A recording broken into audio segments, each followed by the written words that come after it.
Noche estudiando la palabra de Dios y esperamos que esta noche pues sea también llena de bendición como la de todos estos días que hemos abierto la palabra de Dios.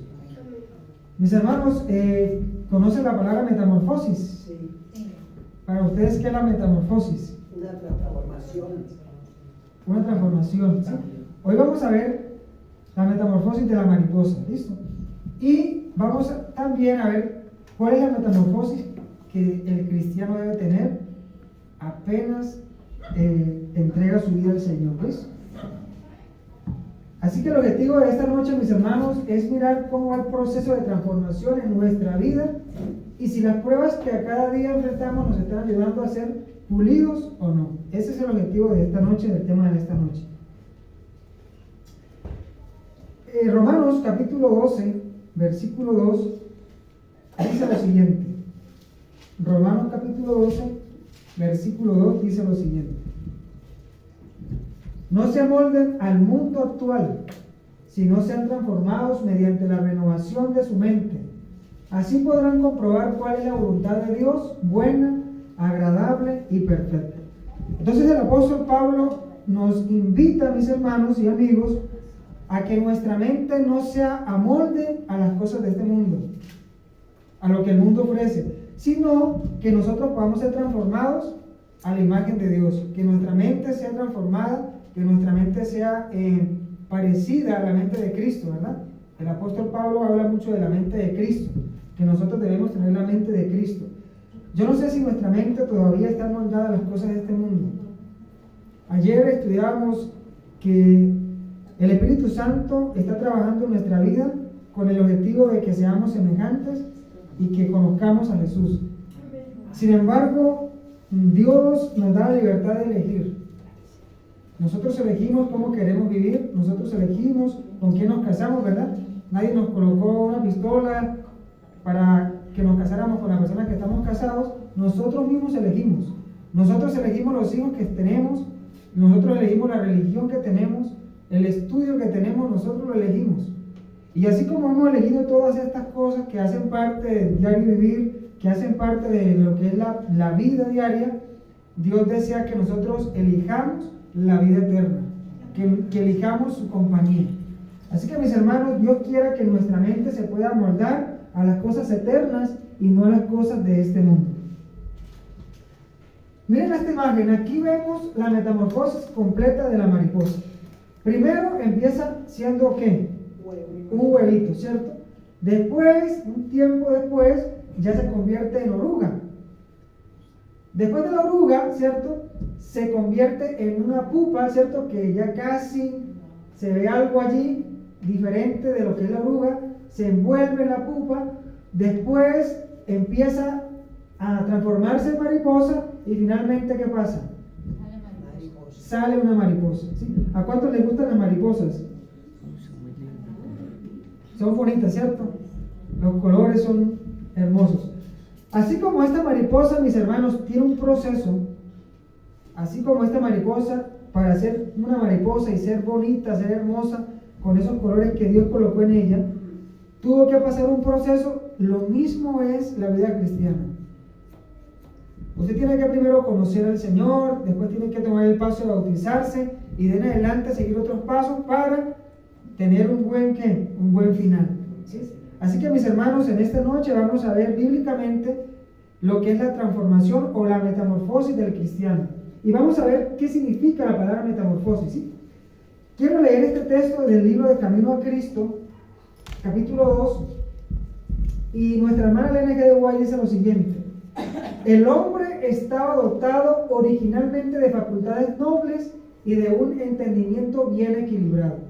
¿Sí? Cuando Dios creó al ser humano, ¿sí?, lo creó perfecto, equilibradamente. Tenía ese don, esas facultades originales. Tanto así que ella dice que Adán era capaz de ver los mundos microscópicos, sin microscopio, ¿sí?, a simple vista. Él podía ver ese mundo diminuto, microscópico, a simple vista lo podía ver. Él fue el que le colocó nombre a todos los animales, a todos los árboles, a todo lo que conocemos hoy. A Adán le colocó nombre. una capacidad salida de las manos del Creador, perfecto, una capacidad cognitiva. Pero sin embargo, vamos a seguir leyendo a ver qué nos dice el espíritu de profecía. El hombre era perfecto y estaba en armonía ¿con quién? Con Dios. Estaba en armonía con Dios. Entonces, el hombre tenía las facultades originales equilibradas. Pero sin embargo, había algo muy importante, y es que el hombre estaba en armonía con Dios. Después del pecado, el hombre perdió la relación con Dios, y hoy vivimos más lejos de Dios que cerca de Dios. Nuestra mente, a través de estos más de 6.000 años, se ha corrompido. Nuestra mente ha perdido la capacidad, ¿cierto?, cognitiva que tenía cuando fue sacado de las manos del Creador. Hoy nos cuesta memorizarnos palabritas, Pero sin embargo, tenemos la capacidad, mis hermanos, de tener una mente prodigiosa, siempre y cuando estemos en armonía ¿con quién? Con Dios.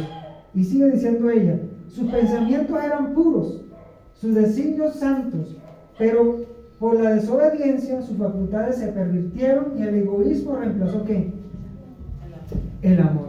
Cuando Adán y Eva pecaron, mis hermanos y amigos que nos acompañan, el hombre empezó a echarle la culpa. Primero Eva le echó la culpa ¿a quién?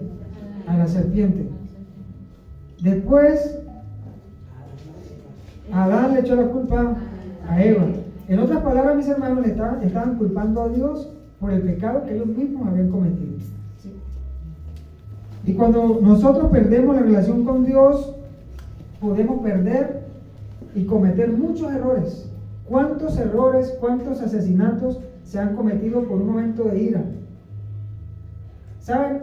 Yo juego fútbol, pues los que me conocen saben que el fútbol, pues desde pequeño lo practico.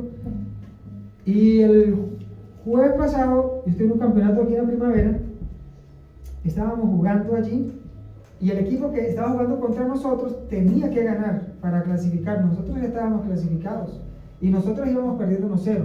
Empezó el segundo tiempo, ya en 10 minutos del segundo tiempo, y de pronto hubo una mano, ¿sí?, de un jugador de nosotros. El árbitro pitó la mano, pero un jugador del otro equipo se enojó contra el árbitro y el árbitro le sacó amarilla. Y cuando este jugador vio que el árbitro le sacó amarilla, se enojó aún más. Entonces empezó a pelear con el árbitro le sacó la tarjeta roja. ¿Y saben qué hizo este jugador? Le pegó en la cara al árbitro. ¿Sí? Le pegó en la cara al árbitro y automáticamente su equipo perdió los puntos, quedó eliminado por ese pequeño momento de ira. Ya por mínimo 6 años en Ocaña él no vuelve a pisar una cancha. Esa es la sanción que va a recibir por haber perdido el control en 1 minuto. Va a dejar de hacer lo que le gusta por 6 años. No puede pisar una cancha en 6 años. El castigo que le espera a ese jugador. ¿Sí?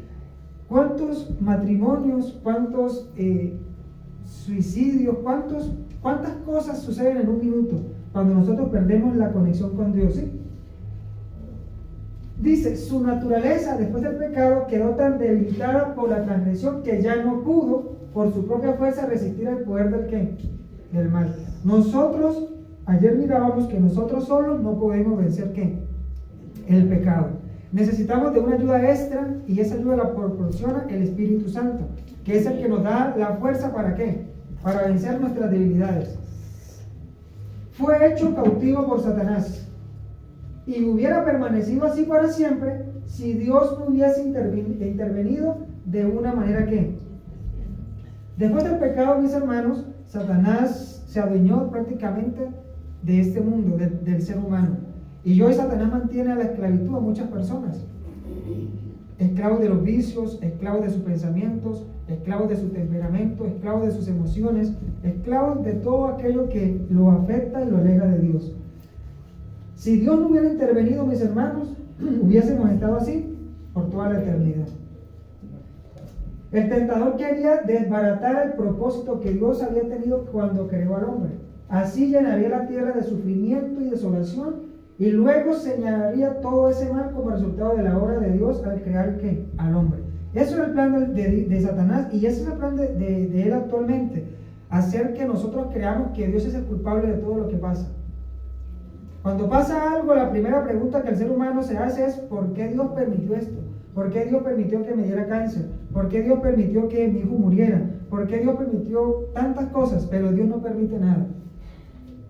Nosotros mismos, mis hermanos, somos los culpables, somos los que hacemos que algunas cosas sucedan en nuestra vida que nos duelen. Si usted no quiere que le dé cáncer, pues sépase alimentar. Elimine las carnes, elimine las grasas, elimine todo aquello, el azúcar, consuma verduras, consuma agua y tendrá una salud estable, ¿cierto?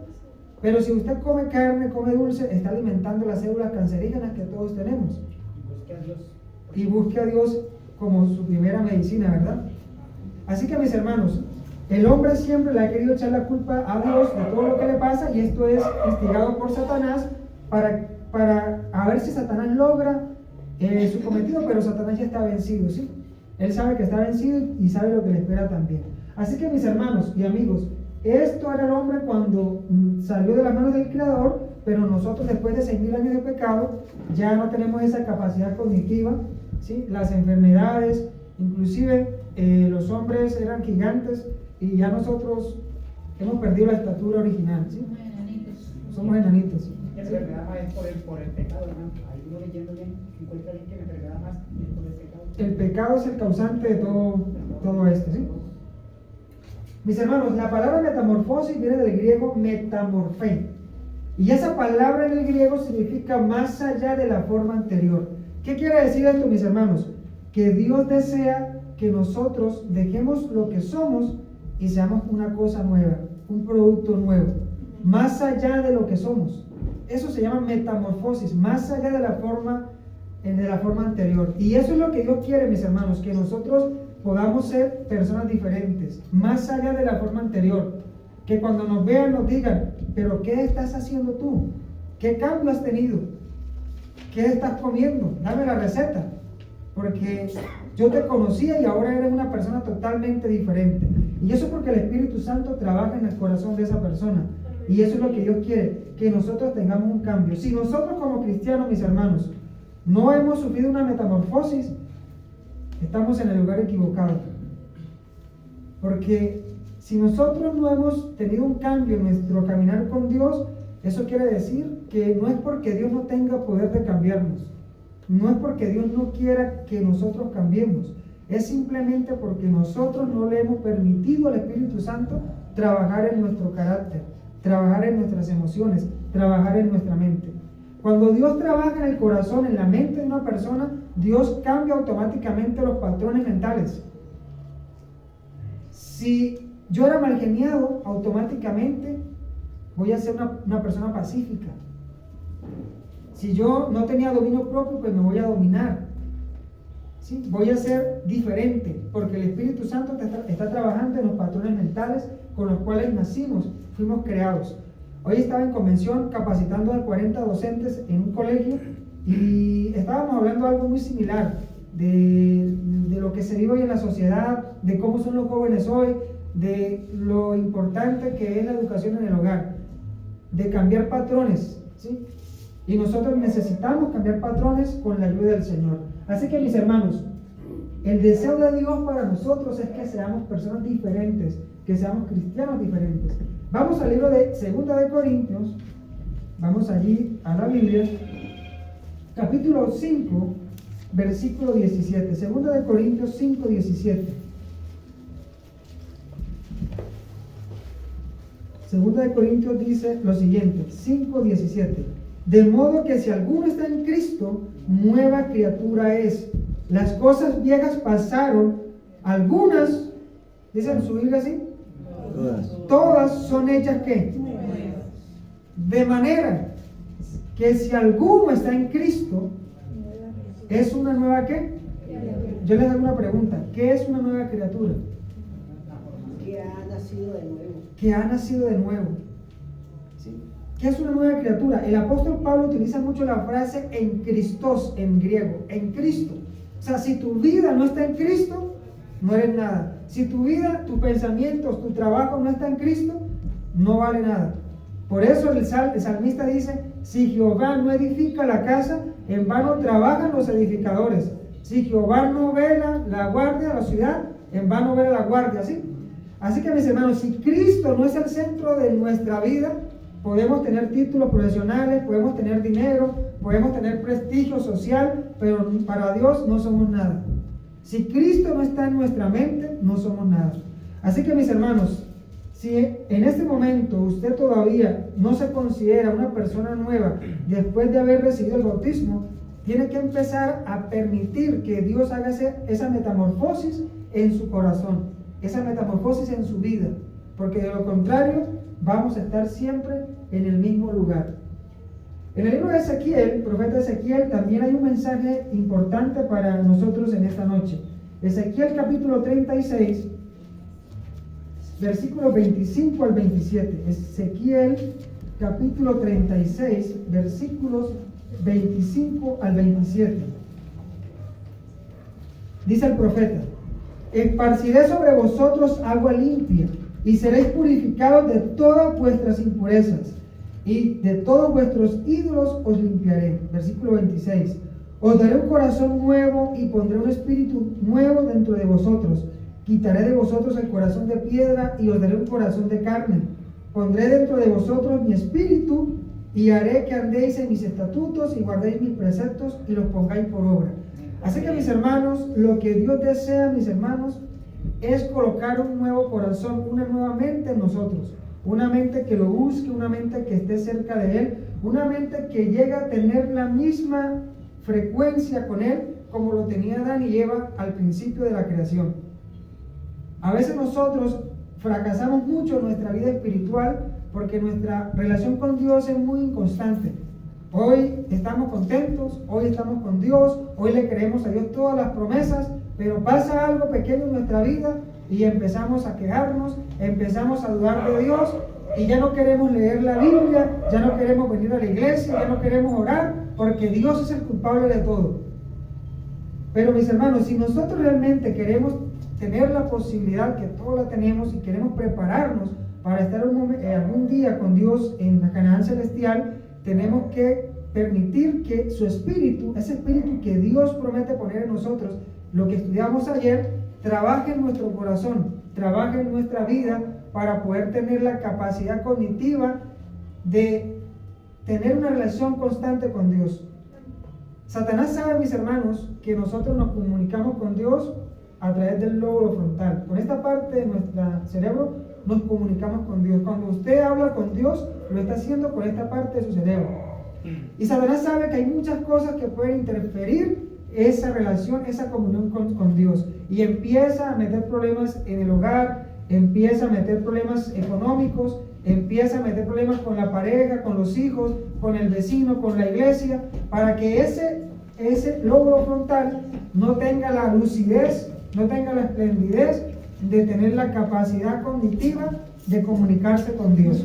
Así que mis hermanos, necesitamos ahora más que nunca comunicarnos con Dios, tener este centro, digámoslo así, esta memoria limpia y lúcida para nosotros poder comunicarnos con nuestro Creador.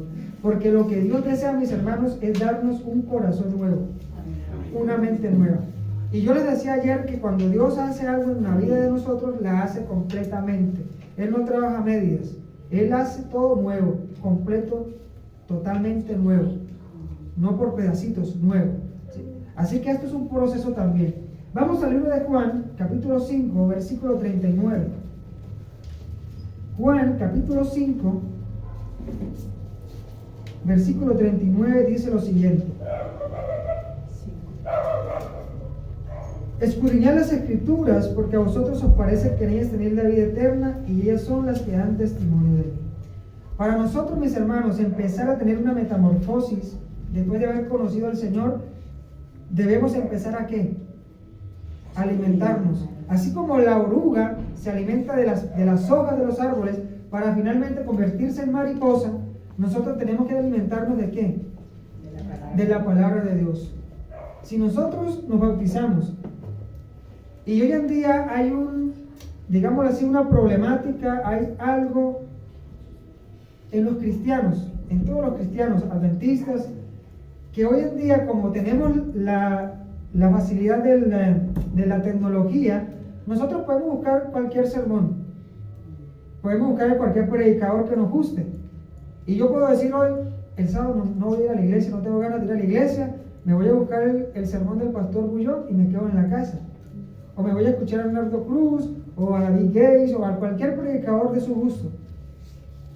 Pero mis hermanos, eso puede que nos alimente algo, pero el alimento saludable espiritualmente está aquí en la palabra de Dios. Por eso el título de esta semana se llama Tu palabra es mi lámpara. Si nosotros no nos alimentamos, si nosotros no escudriñamos, si nosotros no buscamos a Dios a través de su palabra, no vamos a estar preparados para todos los eventos que ya se están dando delante de nuestros ojos. Es necesario que yo me alimente, es necesario que yo estudie, que tenga una relación personal. Este libro, aquí donde usted lo ve, este libro, que parece insignificante para muchos, es un libro que tiene poder. Tanto poder tiene ese libro que puede transformar a un sicario. Tanto poder tiene ese libro que puede transformar prostitutas. Tanto poder tiene ese libro que puede transformar asesinos. ¿Saben? Cuando yo empecé a colportar, cuando estaba en la universidad, bueno, para los amigos que quizás no saben qué significa la palabra colportar, en nuestra iglesia pues es vender libros, ¿sí? Y la universidad adventista pues tiene esa facilidad de los estudiantes en vacaciones salir a diferentes partes de Colombia o en otros países a tener esa experiencia. Cuando yo empecé a colportar, escuché una historia de hace muchos años de un colportor por los lados de Bucaramanga, pero muchos años, cuando el evangelio apenas estaba entrando a Bucaramanga o a los Santanderes. Un colportor llegó a un pueblo y empezó a vender Biblias, solamente vendía Biblias. Y de pronto, yendo por el camino, se encontró con un señor. Y el colportor, este muchacho, le dijo al señor: mira, estoy vendiendo Biblias y tú necesitas una Biblia. Así que este señor se la compró, no le preguntó nada y se la compró. Y el muchacho siguió su camino y empezó a ir por pueblo y pueblo. Así que este señor que compró la Biblia, ¿sabe para qué la compró? No la compró para leerla. El hombre era drogadicto y ustedes saben que este material del que están hechas las páginas de la Biblia es un material pues codicioso por algunos adictos a la droga, ¿cierto? Porque hacen cigarrillos y se consumen ese cigarrillo. Así que este hombre empezó con el libro de Génesis. Génesis capítulo 1, un cigarrillo se lo fumó, y empezó con Génesis, siguió con Éxodo, Levítico, se fumó el Antiguo Testamento. O sea que este hombre tenía la Biblia en la mente, ¿cierto? Se fumó el Antiguo Testamento. Y empezó con el Nuevo Testamento. Empezó con el libro de Mateo, ¿cierto? Marcos, Lucas, pero algo pasó cuando llegó el libro de Juan. Porque de tal manera amó Dios al mundo, ¿sí? Cuando estaba a punto de arrancar, ¿sí? El capítulo 3, ¿cierto? 3:16. Cuando estaba a punto de arrancar esa hoja, Dios lo impactó. ¿Y cómo así que de tal manera amó Dios al mundo que dio su hijo unigénito? Así que este hombre no se fumó Juan 3:16. Así que rápidamente se fue a buscar a este muchacho que le había vendido la Biblia para que le explicara esto que había encontrado y lo había impactado. Y empezó a preguntar por los pueblos: por aquí no pasó un joven vendiendo Biblia. Sí, hace un día pasó por acá. Siguió, sí, hasta que lo halló. Y lo encontró y le dijo: mire, yo le compré la Biblia, pero le explicó: la compré para fumarme, yo soy drogadicto. Pero cuando llegué a Juan 3:16, me impactó lo que dice Juan 3:16, porque de tal manera amó Dios al mundo. Explíqueme eso. Así que este hombre le explicó, empezaron un estudio bíblico. Al finalizar la historia, para acordarles la historia, este hombre que era drogadicto dejó el vicio, se convirtió al Señor y sirvió al Señor como anciano de iglesia y como diácono en ese tiempo en los Santanderes. ¿Tiene poder la palabra de Dios? Amén. Así que mis hermanos, necesitamos escudriñar la palabra de Dios, porque solamente ella es la que nos puede sacar del mundo en el que estamos. Vamos a leer Efesios capítulo 4, versículo 24, porque ya Romanos lo leímos. Efesios capítulo 4, Efesios capítulo 4, versículo 24. Dice el apóstol Pablo: y vestidos del nuevo hombre, creado según Dios en la justicia y santidad de la verdad. ¿Qué es lo que Dios desea para nosotros, mis hermanos? Que nosotros nos vistamos como una nueva persona, como una nueva creación de Dios. Que lo anterior quede en el pasado. Saben, hoy en día hay muchos problemas de estrés y ansiedad. Y la ansiedad es el sexo de pasado. O sea, nos pasan o nos sucedieron cosas allá atrás y todavía las recordamos en el presente. Y eso nos genera estrés, ansiedad, y tenemos que ir al psicólogo, tenemos que ir o depender de alguna droga para calmar esa ansiedad, cuando Dios dice que Él borra nuestro pasado. Saben, hay un versículo en la Biblia, en la primera epístola de Juan, no lo vamos a leer, pero Dios le dice a Juan, o nos dice a nosotros, que Él toma nuestros pecados y los echa a lo profundo de la mar. ¿Sabe por qué está esa expresión allí? El hombre ha sido capaz de llegar a la luna, pero ¿saben dónde no ha sido capaz de llegar el hombre con toda la tecnología del mundo? A la profundidad del mar. Por eso Dios dice: tu pasado, tus pecados, yo los cojo y los voy a arrojar a lo profundo del mar, donde nadie podrá llegar. Pero Dios nos perdona nuestros pecados y nosotros seguimos recordándolos. Porque Satanás nos hace recordar: pero mira, tú hacías esto, posible que Dios te perdone si tú eres esto o haces aquello. Y a veces eso se nos quita la tranquilidad, se nos pone en la mente, y eso nos hace dudar de que Dios realmente nos pueda perdonar. Pero Dios nos dice: yo te perdono y nunca más, escuchen bien, me acordaré de tus pecados, nunca más. Pero nosotros vivimos recordando el pasado.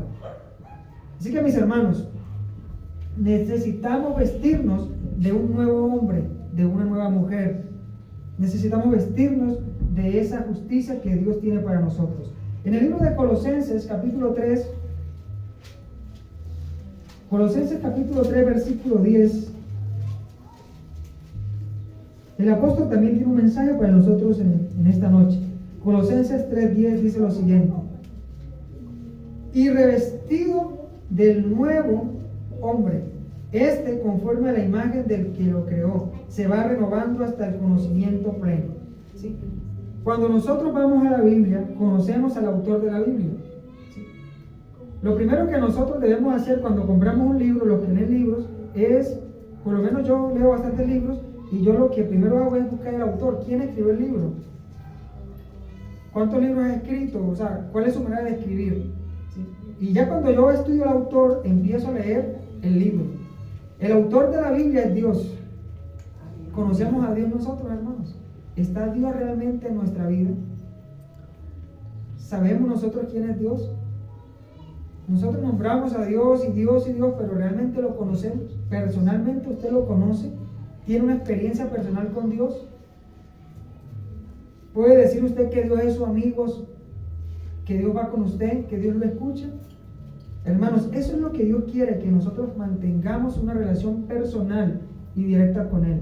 Así que, mis hermanos, para nosotros tener una transformación en nuestra vida, necesitamos alimentarnos de la palabra de Dios, necesitamos revestirnos del nuevo hombre y dejar el pasado allá atrás.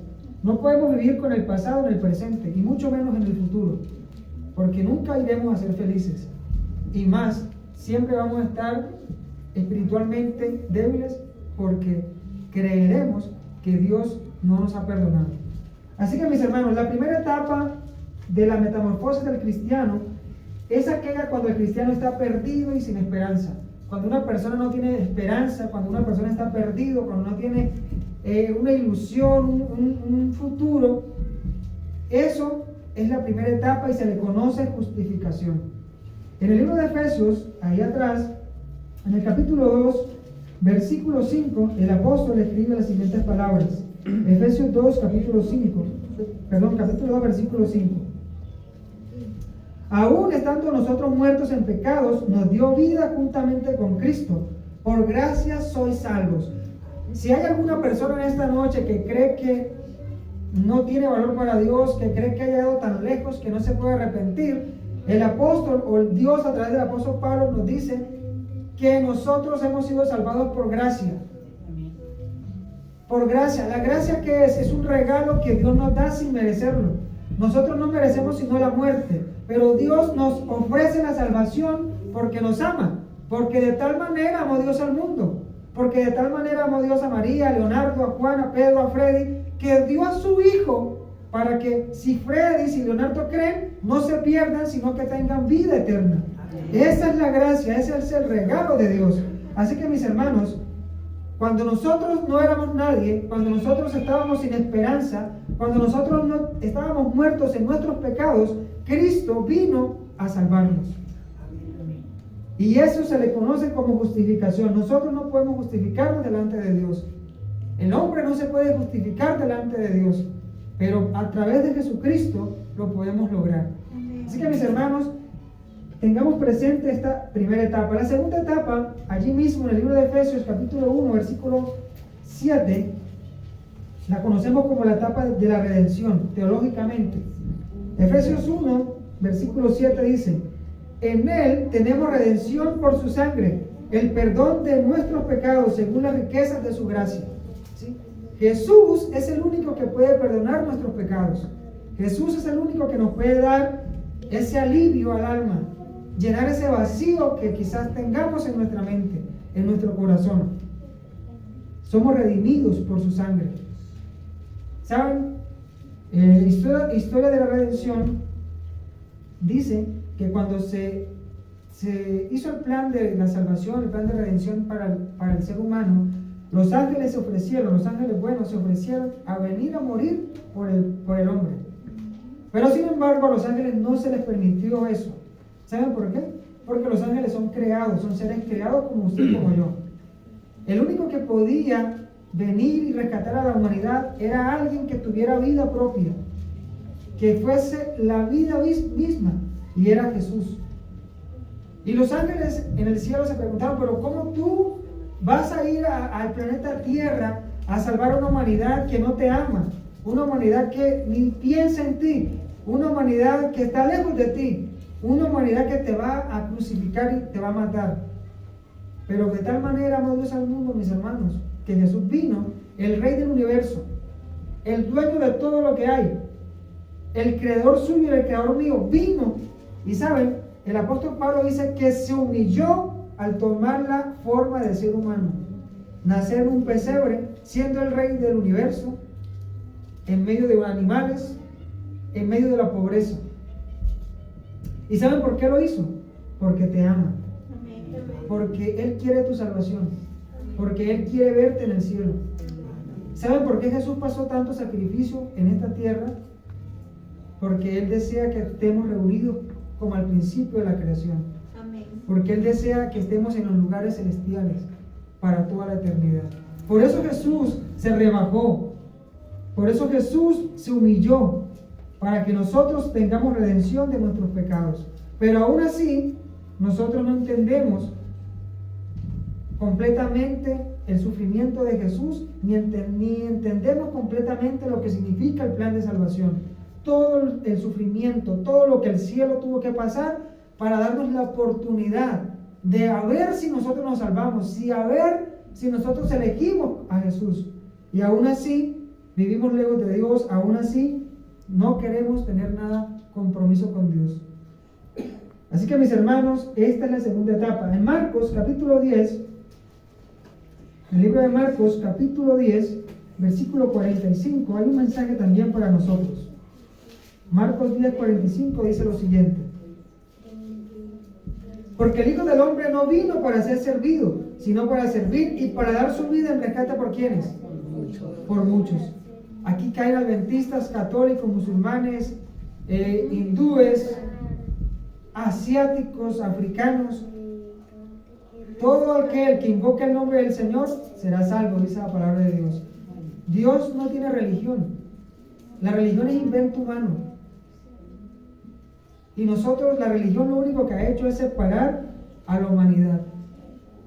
Por eso el libro de Apocalipsis en el capítulo 12 dice que cuando Jesús venga, ¿cierto? Todos aquellos que guarden sus mandamientos, ¿cierto? Y tengan el testimonio de Jesús, ese será su pueblo. El pueblo de Dios no tiene nombre. Los que guardan los mandamientos de Dios y la fe de Jesús. La iglesia adventista es la iglesia que tiene la verdad. La iglesia adventista es la iglesia que tiene la ventaja y la bendición de Dios de tener el mensaje pro salud, la profecía, pero aún así, mis hermanos, vivimos en la oscuridad. No practicamos ni el mensaje pro salud, ni practicamos lo que la Biblia dice en una conducta cristiana. Y aún así creemos y pensamos que vamos para el cielo. Por ahí una canción que dice, van para el cielo y todavía van llorando, ¿verdad? Dios lo dio todo por nosotros. ¿Cuántas horas nos regala Dios diarias? 24 horas. ¿Usted sabe cuántas personas murieron a su alrededor hoy o ayer? Pero usted está con vida porque Dios todavía tiene un propósito para usted. Dios todavía tiene algo para usted. Sin embargo, el amor de Dios también tiene un límite. Y a veces los seres humanos jugamos con el límite de Dios. Así que, mis hermanos, Jesús vino a salvarnos y a rescatarnos de este mundo de pecado. ¿Creen ustedes que el sacrificio que Dios hizo por nosotros, cómo lo vamos a recompensar nosotros? Cuando Jesús venga, mis hermanos y amigos que nos acompañan, será un momento de angustia para muchos y un momento de alegría para pocos. Y aquellos que ya murieron en el Señor se levantarán de sus tumbas. Y aquellos que estemos vivos, como el apóstol Pablo, seremos arrebatados juntamente con ellos en las nubes para recibir al Señor en el aire. Amén. Será triste, mis hermanos, que usted se pierda o que yo me pierda cuando tenemos todo lo que necesitamos para conocer cómo puedo yo salvarme. Será triste que tu hijo, tu esposo, tu padre, tu hermano se pierdan, pero lamentablemente la salvación es individual. No podemos salvar a mi esposa, a mi hijo, a mi papá, a mi hermano, porque cada uno decide por Cristo. Y ojalá que en esta noche usted decida por Cristo.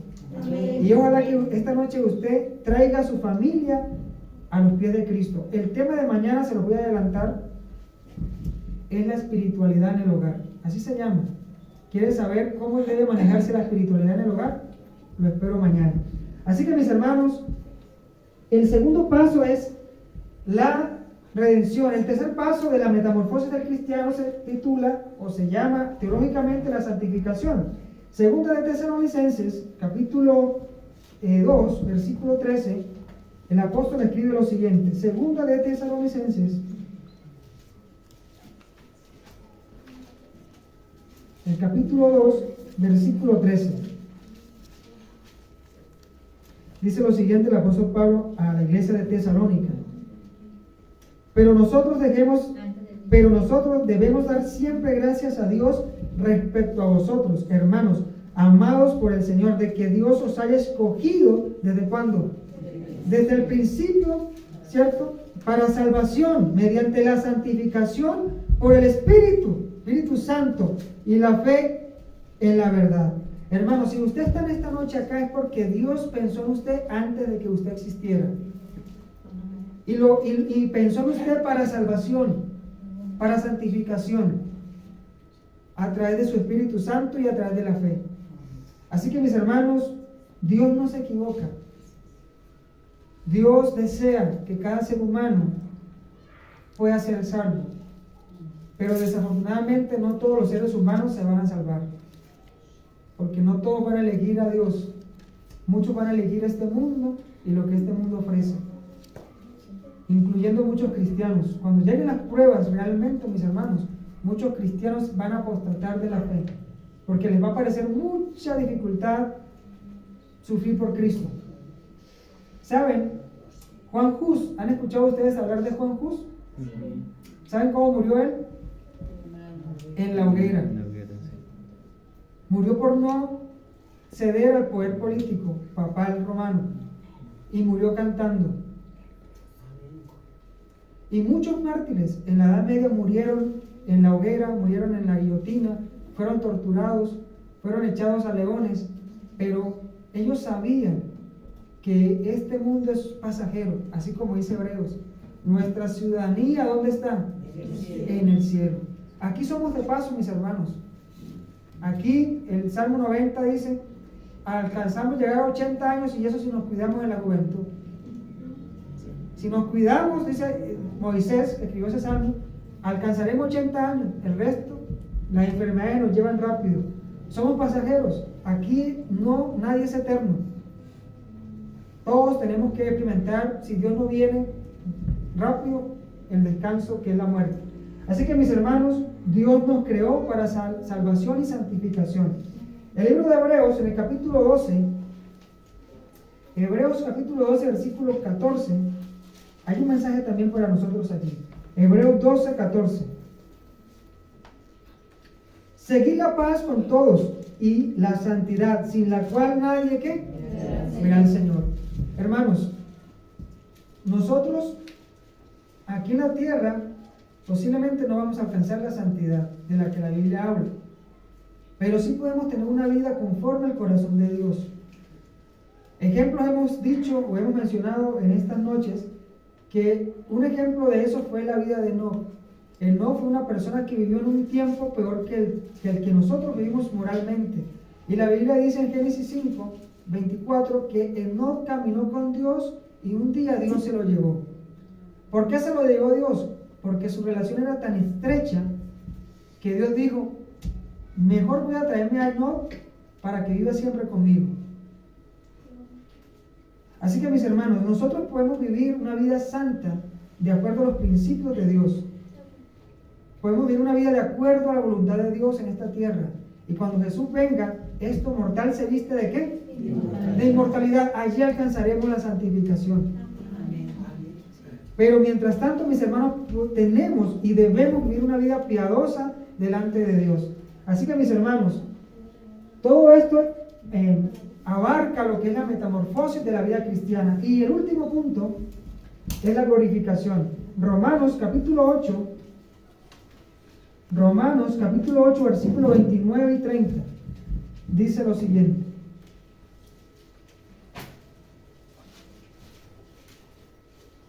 A los que antes conoció también los predestinó para que fueran hechos conformes a la imagen de su Hijo, para que Él sea el primogénito de entre muchos hermanos.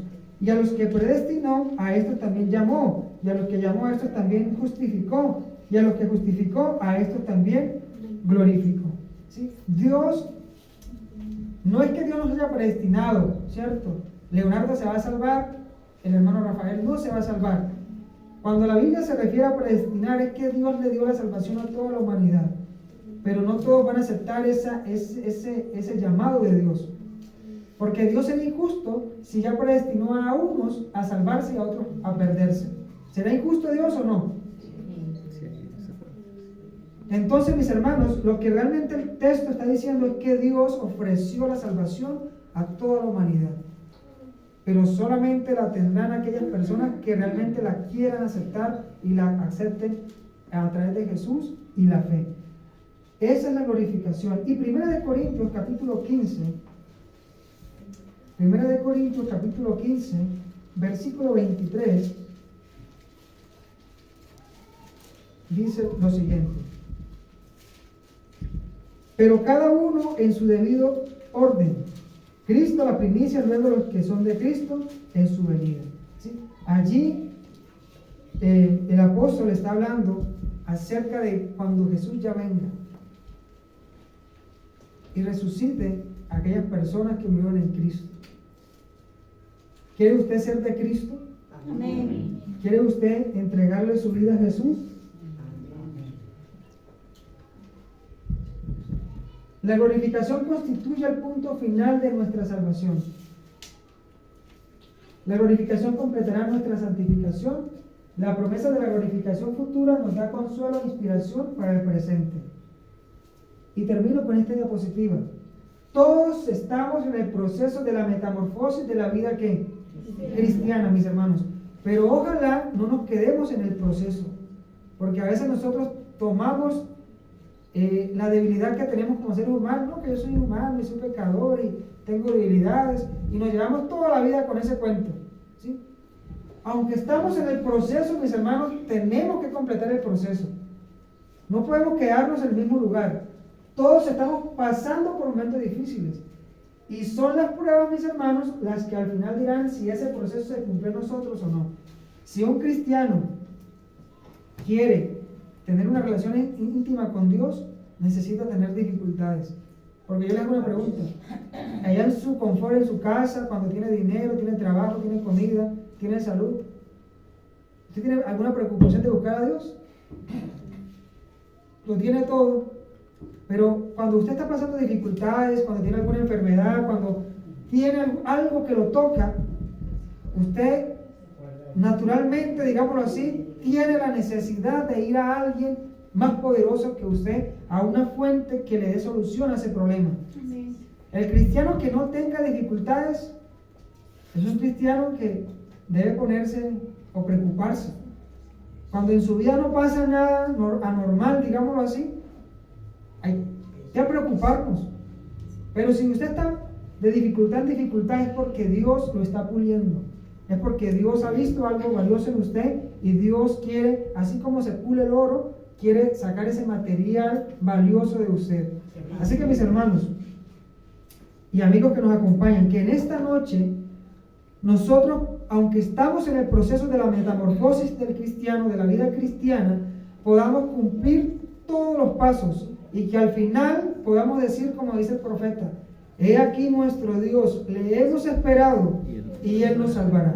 Vamos a colocarnos en pie, vamos a orar.